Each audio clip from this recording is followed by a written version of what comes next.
딸이 말했어요. 엄마, 거기서 편히 지내세요. 깨끗하고 따뜻하대요. 처음엔 믿었죠. 정말 그럴 거라 생각했어요. 그런데 여긴 편안한 곳이 아니었어요. 화장실 가려면 줄을 서야 했고 밥 먹을 때마다 누군가 시계를 봤어요. 이름 대신 어르신이라 불렸고 말해도 대답 없는 벽 같은 하루가 이어졌죠. 내가 누군지 왜 여기 있는지조차 잊혀갈 때쯤 문득 깨달았어요.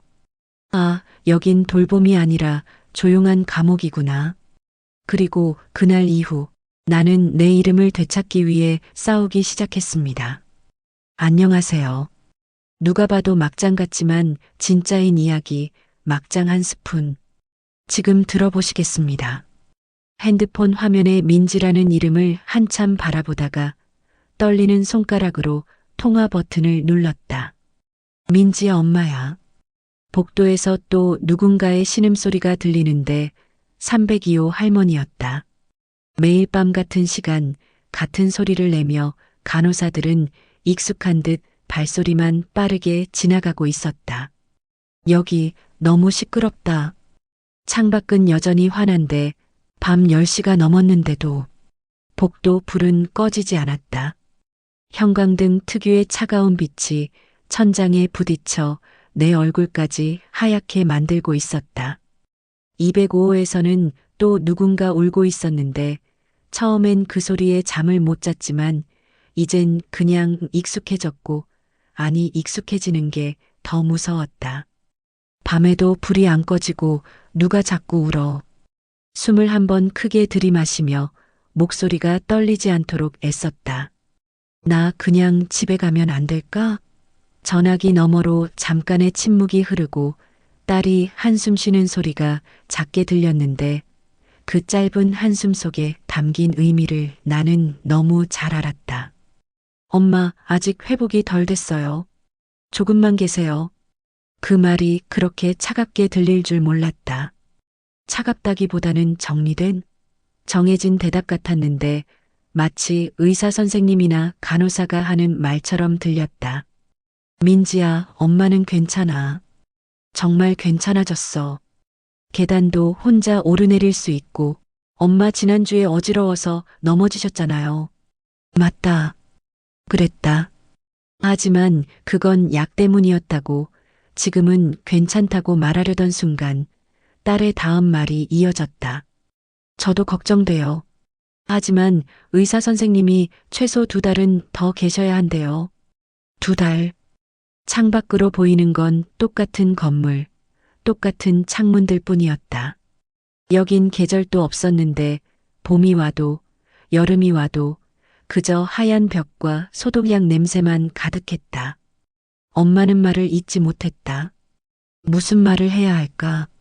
나는 그저 내 집 침대에서 자고 싶다고, 부드러운 내 이불을 덮고 싶다고, 딸이 어릴 적 나와 같이 누워 천장의 나무 무늬를 새던 그 방에서 눈을 뜨고 싶다고, 아침에 일어나 부엌으로 가서 냉장고 문을 열고 내 냄비를 꺼내 된장찌개를 끓이고 싶다고, 딸이 좋아하던 바지락을 넣고 두부를 넉넉히 넣어서 구수한 냄새가 집 안가득 퍼지면 민지가 일어나 부스스한 얼굴로 주방에 오던 그 평범한 아침이 그립다고. 그런데 그게 이렇게 큰 바람이 된 줄 몰랐다. 엄마, 제가 주말에 갈게요.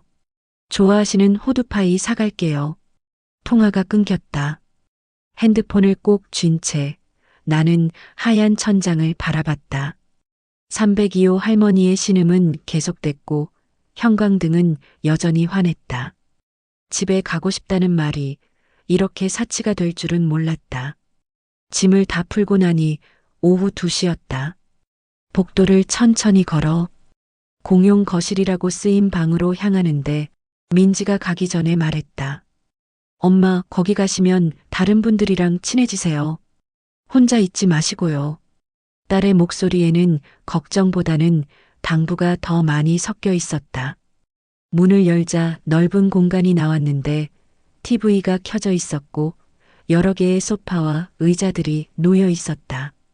창가 쪽에는 5명 정도가 앉아 있었는데 누군가는 졸고 있었고 누군가는 그냥 창밖을 바라보고 있었다. 나는 습관처럼 밝게 웃으며 말했다.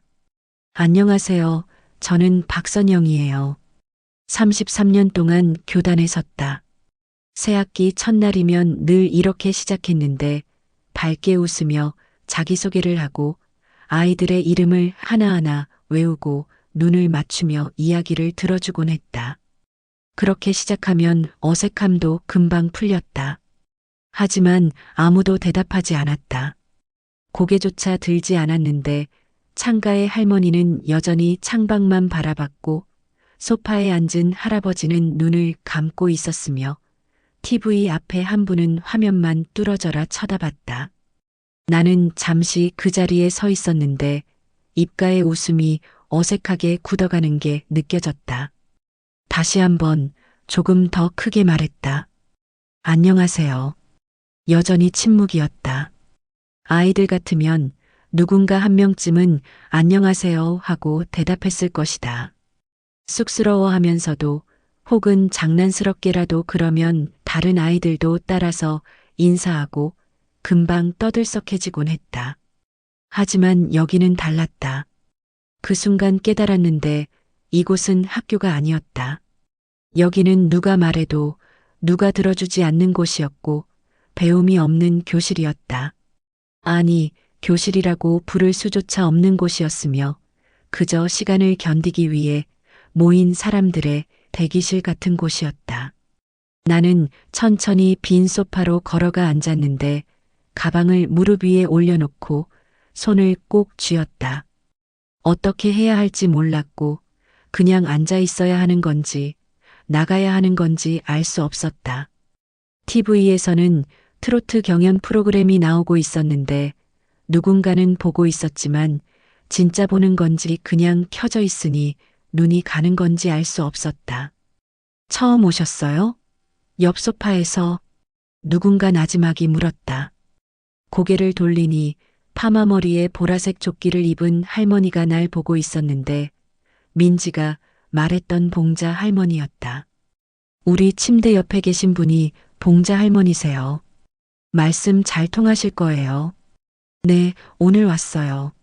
나는 반가워서 얼른 대답했다. 봉자 할머니는 잠시 날 훑어보더니 낮게 웃으며 말했다. 선생님 같으시네요. 아, 네, 교사였어요. 국어 선생님이었죠. 그러셨구나. 할머니는 고개를 끄덕이더니 다시 TV 쪽을 바라봤고 그리고 덧붙였다. 근데 여긴 그런 거 필요 없어요. 그 말이 가슴에 박혔다. 그런 거. 인사, 소개, 관계 맺기, 배움, 가르침. 내가 평생 해온 것들이며 내 존재의 이유였던 것들이 여기서는 그런 거가 되어버렸다. 나는 아무 말도 하지 못하고 그저 무릎 위에 가방만 만지작거렸다. TV 소리만 공간을 채웠는데 누군가의 코 고는 소리가 작게 섞여 들렸다. 창밖으로는 햇빛이 들어왔지만 이곳은 왠지 어두웠다. 아침 7시. 어르신, 일어나실 시간이에요. 젊은 간호조무사가 커튼을 활짝 열며 말했고 나는 눈을 뜨며 대답했다. 네, 일어날게요. 30분 후 식당에서 어르신, 밥 드실 시간이에요라는 말이 들렸고 점심 전 복도에서는 어르신, 혈압 재야해요라는 소리가, 오후 2시 물리치료실에서는 어르신, 이쪽으로 앉으세요라는 지시가 저녁 6시. 또다시 식당에서는 어르신, 밥 드세요라는 목소리가, 밤 8시에는 어르신, 약 드세요라는 말이 들렸다. 하루에도 수십 번 어르신이라 불렸는데 그런데 한 번도 박선영이라 불리지 않았다. 처음엔 그게 정중한 호칭이려니 했고 존중의 표현이려니 생각했는데 하지만 나흘째 되는 날 문득 깨달았다. 나는 사라지고 있었다. 박선영이라는 사람이 33년간 교단에 섰던 국어교사가 민지의 엄마였던 내가 김치찌개를 끓일 때 청양고추를 꼭 넣던 내가, 아침마다 라디오를 틀어놓고 설거지하던 내가 지워지고 있었고 나는 그저 어르신이 되어가고 있었다. 복도를 지나가는 간호사들도, 식사를 날라주는 직원도, 심지어 같은 요양원에 있는 다른 노인들도 서로를 어르신이라 불렀는데 306호 어르신, 창가자리 어르신, 휠체어 타시는 어르신으로 우리는 이름이 아니라 호수나 특징으로 구분됐다. 어느 날 저녁 봉자 할머니와 복도 벤치에 나란히 앉아 있었는데 저녁 식사 후 산책 시간이었고 사실 산책이라고 해봤자 복도를 한 바퀴 도는 게 전부였지만 그래도 나가는 게 좋았다. 봉자 씨, 내가 조심스럽게 불렀다. 네, 여기 온 지 얼마나 되셨어요? 3년 됐어요. 3년. 나는 그 시간의 무게가 느껴져 한동안 아무 말도 하지 못했고 처음엔 힘들었죠? 라고 봉자 할머니가 먼저 물었는데 내가 묻고 싶었던 질문이었다. 네, 아직도 적응이 안 돼요. 특히 말을 잇지 못하고 있자 봉자 할머니가 고개를 끄덕였다. 이름 불리는 게 그립죠? 나는 화들짝 놀라 할머니를 봤는데 어떻게 알았을까 싶었다. 저도 그랬어요. 처음 1년은 누군가 내 이름을 불러주길 기다렸어요. 봉자야 하고. 근데 아무도 안 부르더라고요. 봉자 할머니의 목소리가 잠시 떨렸다. 우리 아들도 며느리도 가끔 오면 그냥 엄마라고만 하고 여기 직원들은 어르신이라 하니까 그러다 보니 잊혀지는 것 같아요. 내 이름이. 나는 할머니의 손을 꼭 잡았는데 저도요. 민지가 엄마라고만 부르고 여기서는 어르신이고 박선영이라는 사람은 어디 갔는지 모르겠어요 라고 말하며 우리는 잠시 말없이 앉아 있었다. 복도 끝에서 누군가 어르신, 이리 오세요 하는 소리가 들렸고 나는 봉자 할머니를 똑바로 보며 속삭였다. 우리 서로 이름 불러줘요. 그래야 잊히지 않을 것 같아요. 봉자 할머니의 눈이 반짝였는데 그리고는 활짝 웃으며 말했다. 좋아요. 선영 씨. 그 이름을 듣는 순간 나는 살아있음을 느꼈고 가슴이 뛰었으며 눈가가 뜨거워졌다. 나는 여전히 박선영이었다. 33년간 아이들을 가르쳤던 국어교사 박선영이며 민지를 키운 엄마 박선영이고 된장찌개를 끓이고 라디오를 듣고 아침 햇살을 좋아하던 박선영이었다. 봉자 씨, 나도 할머니의 이름을 불렀다. 네, 선영 씨. 할머니가 대답했고 우리는 마주보며 웃었다. 목요일 오후였다. 봉자 씨와 나는 방에서 쉬고 있었는데 창밖으로는 봄빛이 들어왔고 4월이었으며 바깥 세상은 벚꽃이 피고 있을 시간이었다. 봉자 씨가 갑자기 침대에서 일어나더니 서랍장을 열었는데 한참을 뒤적이다가 작은 화장 파우치를 꺼냈다. 뭐 하세요? 내가 물었다. 봉자 씨는 파우치를 천천히 열며 말했다. 오늘은 좀 예쁘게 하고 싶네. 파우치 안에서 작은 립스틱 하나가 나왔는데 샤넬이었고 뚜껑에 새겨진 로고가 오래되어 조금 닳았지만 여전히 고급스러워 보였다. 딸이 선물한 거예요. 작년 생일에. 봉자 씨가 립스틱을 돌리며 말했는데 붉은색이었고 화사하고 생기 있는 색이었다. 나는 미소 지으며 어머 예쁘네요. 바르세요라고 말했고 봉자 씨는 거울 앞으로 갔다. 화장대에 앉아 거울을 들여다보며 조심스럽게 립스틱을 입술에 대는데 그 순간이었다. 어르신, 문이 벌컥 열리며 간호조무사 소라 씨가 들어왔는데 젊은 20대 후반 여성이었고 친절하지만 규칙에는 엄격한 편이었다. 어르신, 위험해요. 소라 씨가 급하게 다가와 봉자 씨의 손을 잡으며 이건 금지예요. 못 쓰시게 되어 있어요 라고 말했고 봉자 씨는 어리둥절한 표정으로 립스틱이 왜 위험해요? 라고 물었는데 드시면 안 돼요. 삼키시면 큰일 나요라는 대답이 돌아왔다. 소라 씨는 봉자 씨 손에서 립스틱을 빼앗으려 했는데 나는 그 광경을 보다가 참을 수 없었다. 잠깐만요. 내가 일어서며 말했다. 그게 왜 위험한 건데요? 소라 씨가 나를 보며 표정에는 또 이러시네라는 게 역력했는데 어르신 규정이에요. 화장품은 안전상 이유로라고 말하려는 걸 안전이라고 물으며 한 걸음 다가갔다. 봉자 씨가 립스틱을 먹을 것 같아요? 80년 넘게 사신 분이 화장품과 음식을 구분 못할 것 같아요? 그게 아니라 뭔데요? 내 목소리가 커졌는데 33년간 아이들을 가르치며 억눌렀던 목소리가 터져나왔다. 이건 사람으로 남고 싶은 마음이에요. 소라 씨는 당황한 표정으로 입을 다물었는데 립스틱 하나 바르는 게 뭐가 위험해요? 거울 보고 예뻐지고 싶은 게 뭐가 잘못이에요? 우리가 여기 있다고 해서 사람 마음까지 포기해야 해요? 라고 말하며 방안이 고요해졌다. 봉자 씨는 손에 든 립스틱을 내려다보고 있었고 소라 씨는 아무 말도 하지 못했는데 규정이 그렇게 되어 있어서요라고 작게 말했지만 목소리에 확신은 없었다. 규정은 사람을 위한 거예요. 사람을 가두는 게 아니라. 나는 천천히 말했는데 봉자 씨는 80년 넘게 살아오신 분이에요. 결혼도 하시고 자식도 키우시고 인생을 살아오신 분이에요. 그런데 여기 오니까 립스틱 하나도 못 바르게 해요? 그게 맞아요? 라고 물었고 소라 씨는 한동안 말이 없었다. 그러더니 천천히 고개를 숙이며 죄송해요. 제가 생각이 짧았어요 라고 말하고는 조용히 방을 나갔다. 문이 닫히고 봉자 씨와 나만 남았는데 봉자 씨는 여전히 립스틱을 들고 있었고 그러더니 내 쪽을 돌아보며 천천히 웃었다. 선영 씨. 네.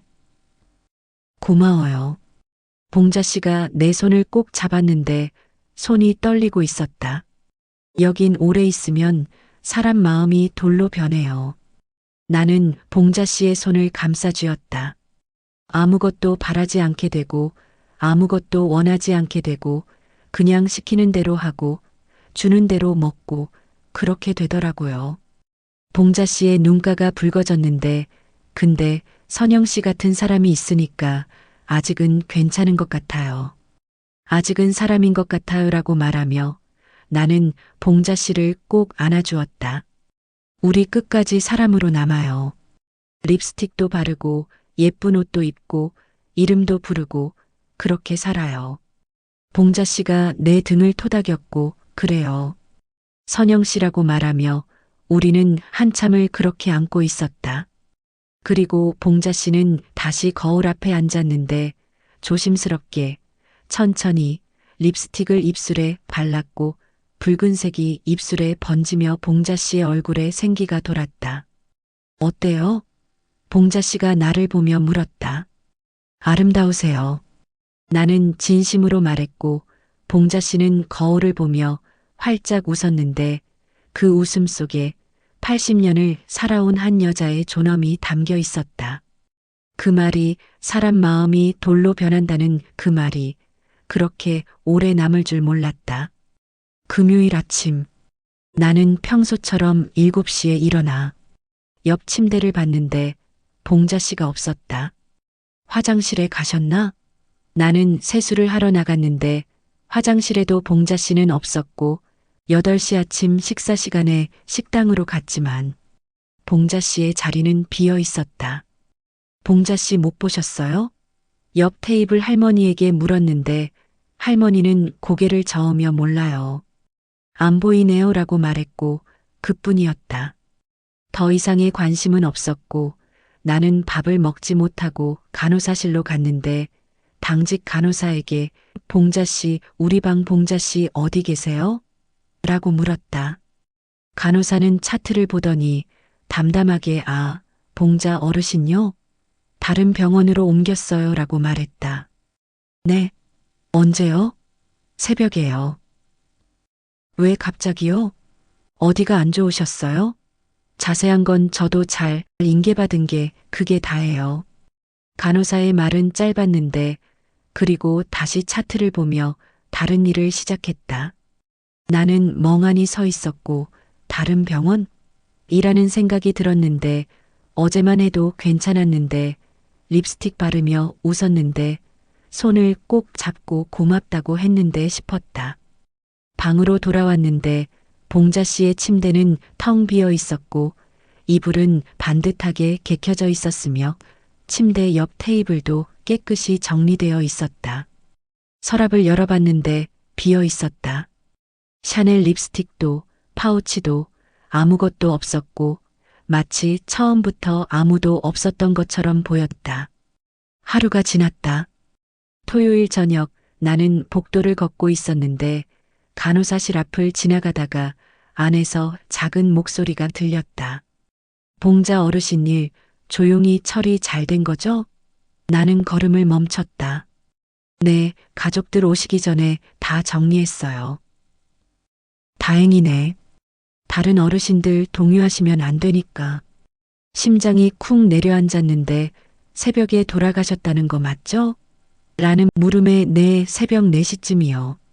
조용히 가셨어요. 라는 대답이 들렸고 나는 벽에 기댔다. 다리에 힘이 풀렸다. 돌아가셨다. 봉자 씨가 어제 립스틱 바르며 웃던 봉자 씨가 선영 씨 고마워요라고 손 잡아주던 봉자 씨가 새벽에 혼자 조용히 죽었는데 그리고 다른 병원으로 옮겼다는 거짓말로 조용히 처리됐다. 나는 그 자리에 한참을 서 있었는데 복도는 여전히 밝았고 형광등은 웅웅거렸으며 어디선가 TV 소리가 들렸다. 모든 게 평소와 똑같았는데 봉자 씨가 사라졌는데도 그랬다. 방으로 돌아와 빈 침대를 봤는데 반듯하게 개켜진 이불, 깨끗이 닦인 침대 테이블, 아무 흔적도 없는 서랍이 보였고 3년을 여기서 살았던 사람의 흔적이 몇 시간 만에 지워졌다.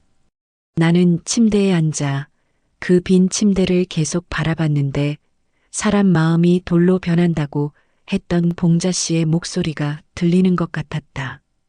가슴이 무너졌다. 누군가의 죽음이 그렇게 간단히 지나갈 수 있다는 게 가족에게조차 제때 알려지지 않고 다른 입소자들에게는 거짓말로 덮이고 동요를 막기 위해 조용히 처리되는 게 이곳의 현실이었다. 우리는 살아있을 때도 어르신이라는 이름 없는 존재였고 죽어서도 조용히 처리되는 존재였다. 나는 봉자 씨의 침대로 다가가 이불을 만졌는데 차가웠고 봉자 씨라고 이름을 불렀는데 아무도 대답하지 않았다. 미안해요. 제대로 된 작별도 못했네요. 눈물이 흘렀는데 어제 웃던 얼굴이 떠올랐고 립스틱 바르며 행복해하던 모습이 아직은 사람인 것 같아요라고 말하던 목소리가 들렸다. 창밖은 어두웠는데 별이 보였다. 봉자 씨도 저 별을 보고 있을까 아니면 이제 모든 것에서 자유로워졌을까 생각하며 나는 한참을 그렇게 서 있었다. 빈 침대 앞에서 일주일이 지났다. 나는 여전히 봉자 씨의 빈 침대를 볼 때마다 가슴이 먹먹했는데 새로운 입소자가 오지 않아 그 자리는 계속 비어 있었다. 어느 날 오후 간호사가 방에 들어와 어르신, 이거 정리 좀 해주세요. 봉자 어르신 물건 중에 남은 게 있나 봐요라고 말하며 서랍 하나를 가리켰고 나는 천천히 다가가 서랍을 열었다. 안에는 낡은 손수건 하나, 작은 거울, 그리고 접힌 종이 한 장이 있었는데 종이를 펼쳤는데 삐뚤빼뚤한 글씨였고 손이 떨려서 쓴 듯 보였다. 선영 씨에게 가슴이 쿵 내려앉았다. 선생님은 제 이름을 불러주셨죠. 봉자라고. 어르신이 아니라 봉자라고. 눈물이 글씨를 흐렸다. 그래서 제가 사람이 될 수 있었어요. 3년 만에 처음으로 내가 누군지 기억할 수 있었어요. 고마워요, 선영 씨. 선생님 같은 분이 이곳에 계셔서 저는 행복했어요. 편지는 거기서 끝이었는데 나는 편지를 가슴에 꼭 안았고 눈물이 멈추질 않았다. 봉자 씨는 알고 있었던 것인데 자신이 곧 떠날 것을, 그래서 이 편지를 남겼던 것이었고, 사람이 될 수 있었다는 그 말이 얼마나 슬픈 문장인가 싶었다. 이름을 불러주는 것만으로 사람이 될 수 있다니. 나는 한참을 울었는데 오랜만에 제대로 울었고, 그리고 편지를 다시 펼쳐 읽었다. 한 글자 한 글자. 선생님. 봉자 씨는 나를 선생님이라고 불렀다. 그날 밤 나는 잠들지 못하고 천장을 바라봤는데 33년간 교단에 섰고 수백 명의 아이들을 가르쳤으며 국어를 가르쳤고 시를 읽어주었고 글쓰기를 지도했지만, 그런데 정작 지금 이곳에서는 아무것도 하지 못하고 있었다. 봉자 씨가 죽었는데 조용히 아무도 모르게, 그리고 나는 그저 지켜만 봤다. 아니다. 이대로는 안 된다. 나는 침대에서 일어나 앉으며 이곳에 다시 교실을 만들겠다고 혼잣말처럼 중얼거렸는데, 하지만 그것은 다짐이었다. 봉자 씨가 남긴 마지막 말, 선생님. 나는 여전히 선생님이었고 이곳에서도 그랬다. 다음 날 아침 나는 간호사실에 가서 프로그램 시간에 제가 뭔가 해도 될까요? 라고 물었는데, 프로그램이요? 라는 반응에 네, 글쓰기 같은 거요. 간단한 활동이요라고 말했고, 젊은 간호사는 잠시 생각하더니 고개를 끄덕이며 좋아요. 어차피 프로그램 시간에 다들 그냥 앉아만 계시니까라고 말했다. 오후 2시 공용 거실.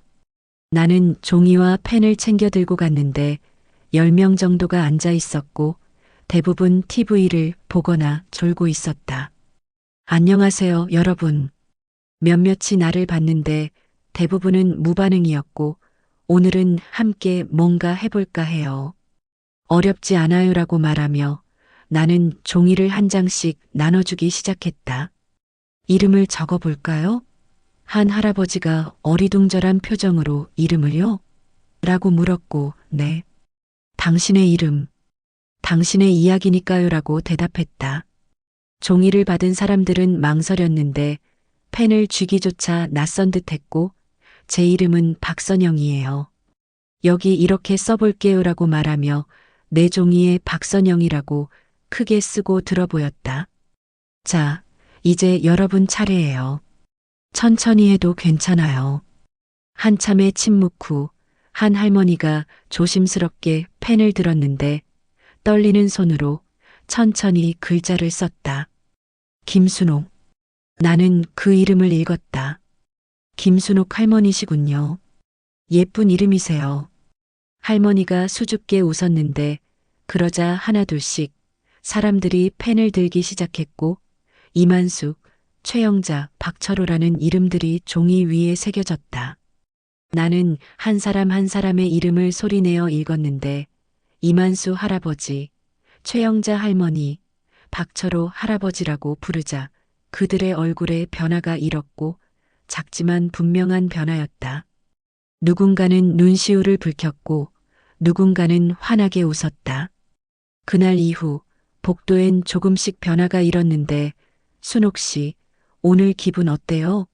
라거나 만수 형, 산책 가실래요? 라는 이름을 부르는 목소리가 들리기 시작했다. 어르신이 아니라 이름으로.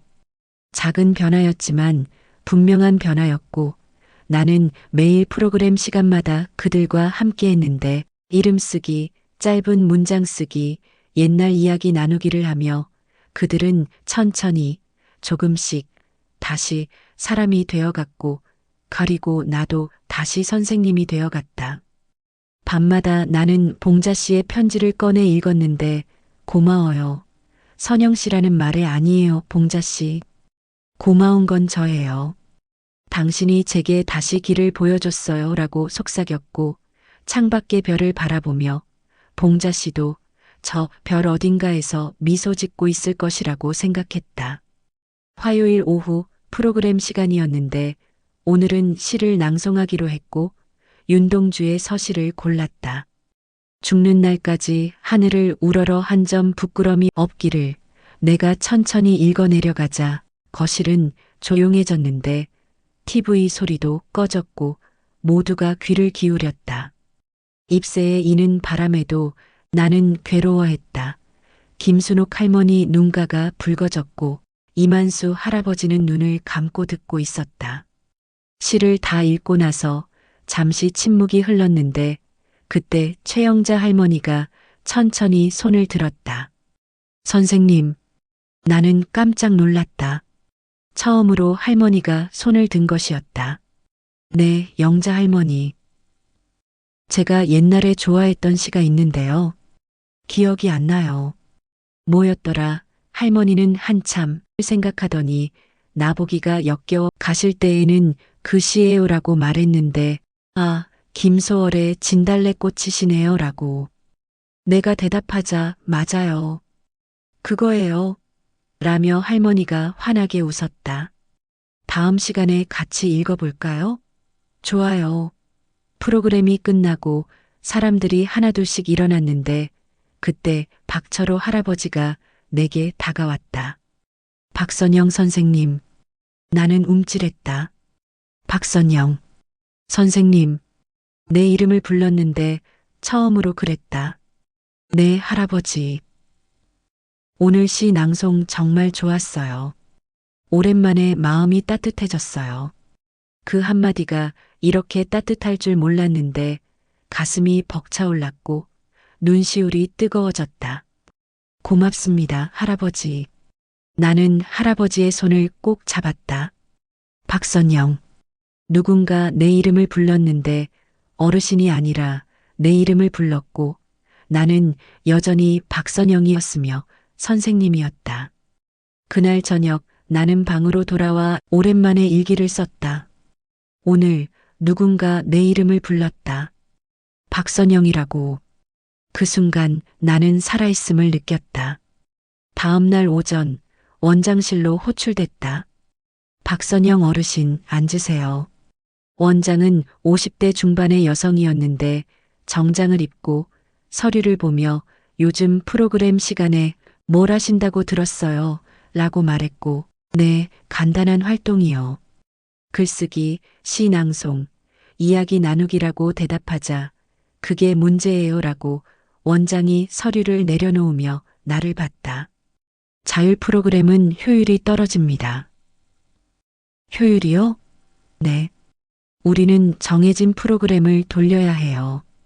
인력도 제한적이고 시간도 정해져 있어요.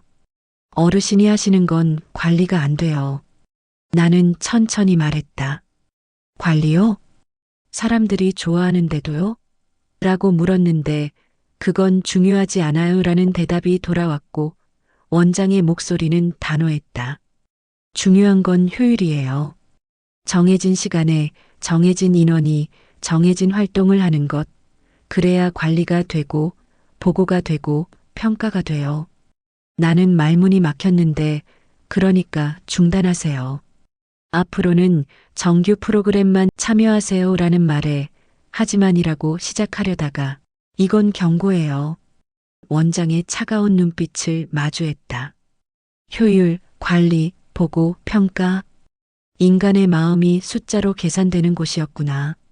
나는 원장실을 나왔는데 복도를 걷는데 다리에 힘이 없었고 중단하라고?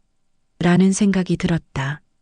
처음으로 사람들이 웃고 이름을 부르고 마음을 나눴는데 효율이 떨어진다고?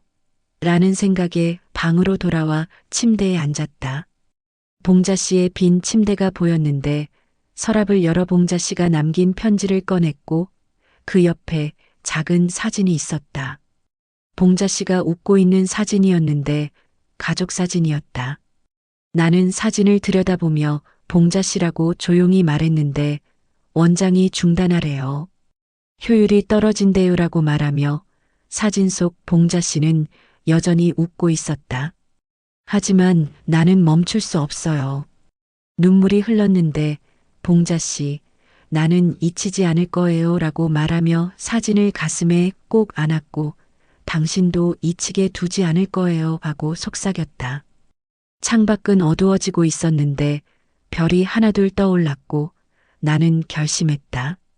원장이 뭐라고 하든 나는 계속할 것이고 사람들에게 이름을 되찾아줄 것이며 그것이 선생님으로서 박선영으로서 내가 할 수 있는 일이니까 그것이 봉자 씨와의 약속이니까 싶었다. 밤이 깊어가는데 나는 내일 할 시 낭송을 준비하기 시작했고 김소월의 진달래꽃, 최영자 할머니가 기억하고 싶어 했던 그 시를 준비하며 원장이 막아도 나는 할 것이라고 생각했다. 왜냐하면 여기는 단순한 요양원이 아니라 여전히 꿈꾸고 기억하고 사랑하는 사람들이 사는 곳이니까 그리고 나는 여전히 선생님이니까. 2달이 지났다. 물리치료를 꾸준히 받고 약도 잘 먹으며 몸은 많이 회복됐는데 계단도 혼자 오르고 식사도 잘하고 어지러움도 거의 사라졌다. 어느 토요일 오후 민지가 왔는데 엄마 의사 선생님이 퇴원해도 된대요. 라고 말하며 집에서 관리만 잘하시면 괜찮을 것 같대요 라고 했고 민지는 조심스럽게 엄마는 집에 가고 싶어요? 라고 물었다. 나는 창밖을 봤는데 여름이 오고 있었고 나무들이 푸르렀다. 혼자 괜찮으실까 걱정돼서요. 여기 계시는 게 나을 수도. 민지야. 나는 딸의 손을 잡았다. 혼자는 외롭지. 민지가 고개를 끄덕였는데 하지만 잊히는 건 더 외롭단다 라고 말하자 민지가 나를 보며 무슨 뜻인지 모르겠다는 표정을 지었다. 여기 있으면 엄마는 박선영이 아니게 돼. 그냥 어르신이 되지. 이름도 이야기도 다 잊혀. 나는 천천히 말했는데 혼자 있어도 괜찮아. 내가 누군지 기억할 수 있다면 내 이름을 부를 수 있다면 라고 덧붙였고 민지의 눈가가 붉어졌다. 엄마. 괜찮아, 민지야. 엄마는 이제 괜찮아. 퇴소 날은 수요일이었는데 짐을 싸며 방을 둘러봤고 봉자 씨의 빈 침대가 여전히 그대로 있었으며 아직도 세입소자가 오지 않았다. 나는 봉자 씨의 서랍을 열었는데 편지와 사진은 이미 내 가방에 넣었고 그리고 거기 서랍 깊숙한 곳에 작은 립스틱 하나가 있었다. 샤넬 붉은색. 봉자 씨가 그날 바르려고 했던 그 립스틱. 나는 립스틱을 꺼내 손에 쥐며 봉자 씨, 이거 가져가도 될까요? 라고 말했는데 대답은 없었지만 괜찮을 것 같았고 봉자 씨라면 웃으며 가져가세요 라고 했을 것이다. 복도를 걸어 나갔는데 사람들이 모여 있었고 선생님, 이라고 김순옥 할머니가 손을 흔들었으며 선생님 건강하세요. 라고 이만수 할아버지가 말했고 최영자 할머니는 손수건으로 눈가를 닦았다. 선생님, 우리 잊지 마세요. 나는 한 사람 한 사람을 안아주며 잊지 않을게요. 순옥 씨, 만수 형, 영자 씨 모두 이름 기억할게요 라고 말했고 박철호 할아버지가 내 손을 꼭 잡으며 선생님 덕분에 제가 누군지 기억할 수 있었어요 라고 말했는데 아니에요, 할아버지. 원래 그러셨어요. 제가 그걸 조금 일깨워 드린 것 뿐이에요 라고 대답했다. 나는 그들에게 마지막 인사를 했는데 여러분, 이름 잊지 마세요. 서로 불러주세요. 그게 우리가 사람으로 남는 방법이에요 라고 말하며 민지의 차를 타고 요양원을 떠났다. 뒤돌아보니 사람들이 여전히 손을 흔들고 있었다. 집에 도착했는데 2층짜리 작은 집이었고 내가 30년을 살았던 곳이었다. 문을 열자 익숙한 냄새가 났는데 집 냄새, 내 냄새였고 민지가 짐을 들고 들어오며 엄마 천천히 쉬세요. 저녁은 제가 해드릴게요 라고 말했다. 고마워, 민지야. 민지가 부엌으로 가고 나는 2층 내 방으로 올라갔는데 침대, 책상, 옷장, 모든 게 그대로였고 먼지만 조금 쌓여 있었다.